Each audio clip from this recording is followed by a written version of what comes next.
The war in Iran is one of the most consequential conflicts of the 21st century. A war that has reshaped the Middle East, rattled global oil markets, and placed the world on edge. We're talking about the 2026 war in Iran. Tonight, we break down how we got here, what's happening right now, and what it all means for the world. To understand this war, we have to go back, not just weeks or months, but years. Iran and the United States have been locked in a dangerous rivalry for decades. These tensions became direct and lethal in January 2020, when President Trump ordered the assassination of Qasem Soleimani, commander of Iran's elite Quds force.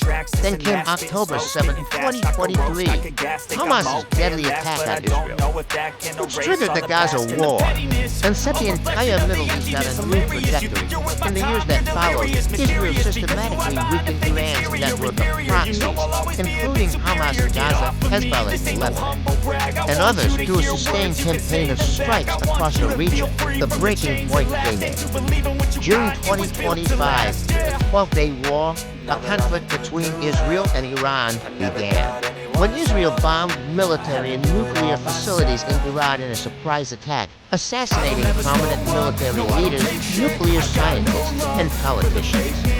While damaging or destroying Iran's air defenses, Iran retaliated with over 550 ballistic missiles and more than 1,000 suicide drones. The United States intercepted Iranian attacks and bombed 3 Iranian nuclear sites. On June 24th, a ceasefire was brokered under U.S. pressure. But the ceasefire didn't hold the peace for long. In the aftermath of the 12-day war, Iran's currency entered a free fall, worsened by new international sanctions imposed in September 2025. The country was crumbling from within. Beginning in late December 2025, massive nationwide anti-government protests erupted in Iran. Originally driven by discontent over the economic crisis, they escalated into explicit calls for the overthrow of the Islamic Republic. The protests became the largest in scale since the 1979 revolution, with an estimated 5 million Iranians taking to the streets. The government's response was brutal. On January 8th, security forces unleashed a crackdown, killing at least 30,000 people, according to officials in Iran's Ministry of Health. Images and reports shocked the world. President Trump responded by threatening military action against Iran, while launching the largest U.S. military buildup in the region. Since the 2003 invasion of Iraq, the stage was set at the State of the Union address on February 24, 2026. President Trump stated that Iran had restarted its nuclear program and was developing missiles capable of striking the United States days later. Intelligence reports confirmed that Iran had stored highly enriched uranium in an underground facility that survived the previous round of fighting. Diplomatic channels were running out. Indirect negotiations on a new nuclear agreement in February had collapsed. The mediating Omani foreign minister had reported significant progress, with Iran willing to make concessions, but President Trump said he was not thrilled with the talks. Then came February 28, 2026. Mid-morning, U.S. and Israeli forces began conducting joint strikes on Iran, numbering nearly 900 in just the first 12 hours, an operation the United States dubbed Operation Epic Fury. The attacks targeted Iranian missiles and air defenses, other military infrastructure, and Iranian leadership. The opening salvo took out Supreme Leader Ali Khamenei himself, triggering a torrent of hundreds of retaliatory missiles, and thousands of drones from Iran across the region. The war had begun. The scale of the conflict has been staggering. The attacks have left enormous damage, thousands of people dead in Iran and Lebanon, dozens dead in Israel and Gulf Arab states, and millions of people displaced across the region, including more than 1/6 of the population of Lebanon. Iran struck back hard. Iranian forces attacked a Kuwaiti oil tanker and targeted fuel depots at Kuwait International Airport, causing a massive blaze. Bahrain also reported fires at a company facility following an Iranian drone attack. The Iranian city of Isfahan came under heavy bombardment, while explosions and power outages were reported in the capital, Tehran.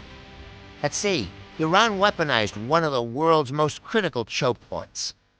Due to Iran's selective blockade of the Strait of Hormuz, through which roughly 20% of the world's oil passes, the world has been losing as much as 20 million barrels of oil per day from Middle East producers. Since the war began, Brent crude has surged more than 50%.